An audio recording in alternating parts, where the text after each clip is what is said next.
Have you ever had this situation where you really like a guy and you're thinking about him a lot, but you're getting ahead of yourself a little, hoping things are going to turn out how you dreamt them to be? But what actually happens is you put all of these expectations onto how the relationship will unfold, expect a little bit too much from him, and show so much interest that he finds you're smothering him and he ends the relationship. And so with that experience in mind, the next guy you date who you're really into, you try to act more cold and aloof, like you're not really interested, and yet the same result happens for a different reason, because you're not showing enough signs of interest, and therefore he gives up because he thinks you're not into him. So why is this happening, and how do you get that balance right to not show any neediness but at the same time not be so cold that you become standoffish? Well, we're going to talk about this in today's video, so stay tuned. Mr. Healthy Love. Hi, I'm Mr. Healthy Love, your dating and relationship coach. And today we're going to talk about how to keep the balance right to keep a man attracted without seeming too needy or too cold. So why do you have a problem with showing too much interest or going the complete opposite direction and not showing enough interest?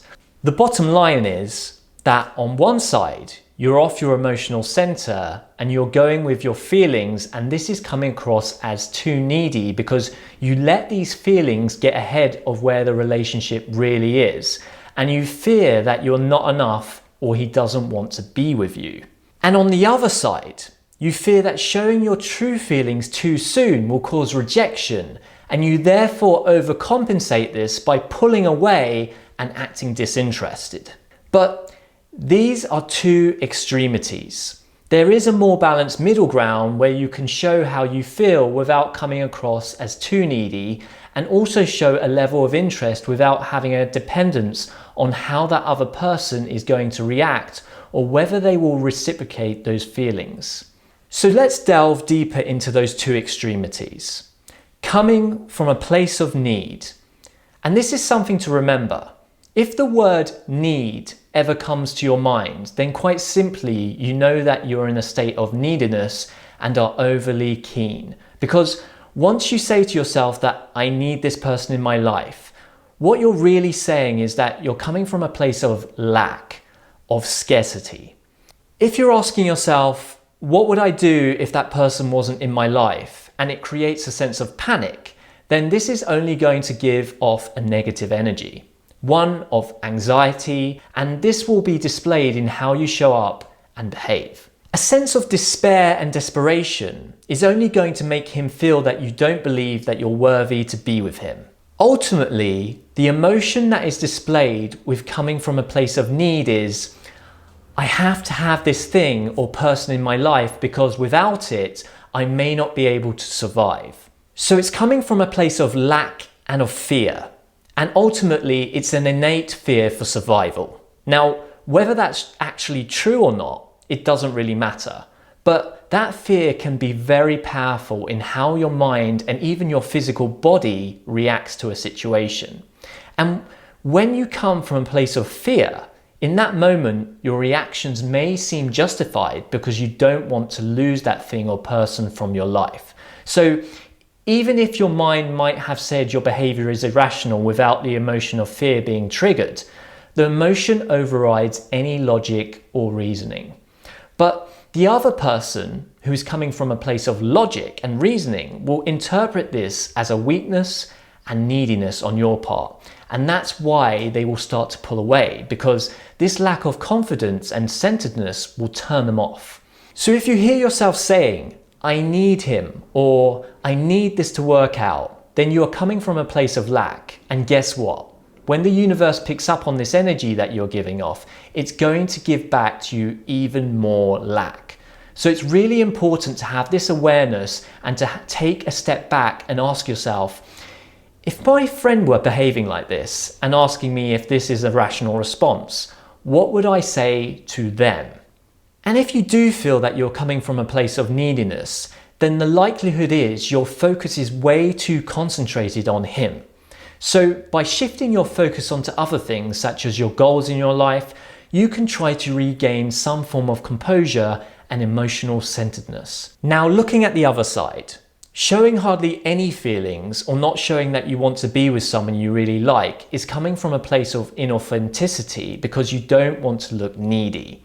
So if you've been rejected before because you were acting overly keen or overly accommodating in some kind of way, the first thing you think of doing is to say, well, that didn't give me a positive result, so I won't do that again. And what can happen is then you overcompensate and you go in the complete opposite direction and act like a cold fish.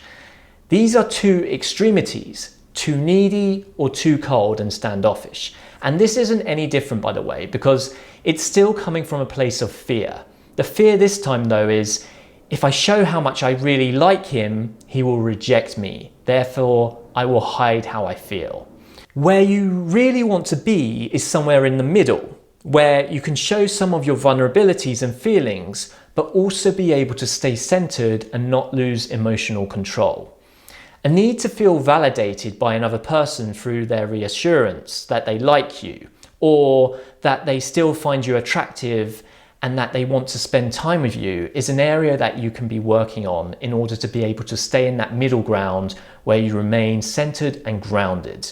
And a lot of this is to do with how much you value and love yourself, to the point where you feel that you are enough and your life is complete regardless of anything external, be that a guy or anything else in your life.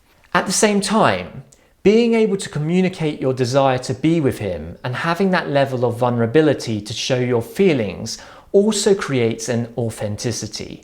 Putting yourself out there to be rejected and showing that sense of vulnerability is also a healthy place to be, because a confident person is willing to take that risk of being rejected. So understanding that hiding your feelings out of fear of rejection is also only going to confuse the other person, because you won't be expressing your truth to them and it leaves them guessing as to how you feel. And eventually, someone who has a high level of self-esteem and confidence is not going to want to keep second guessing how you feel, and the withdrawing and coldness is only going to turn them off. So I hope you found this video valuable. And if you did, make sure you hit the like button and push the subscribe button and hit the notification bell so that you'll be notified every time I upload a new video like this one.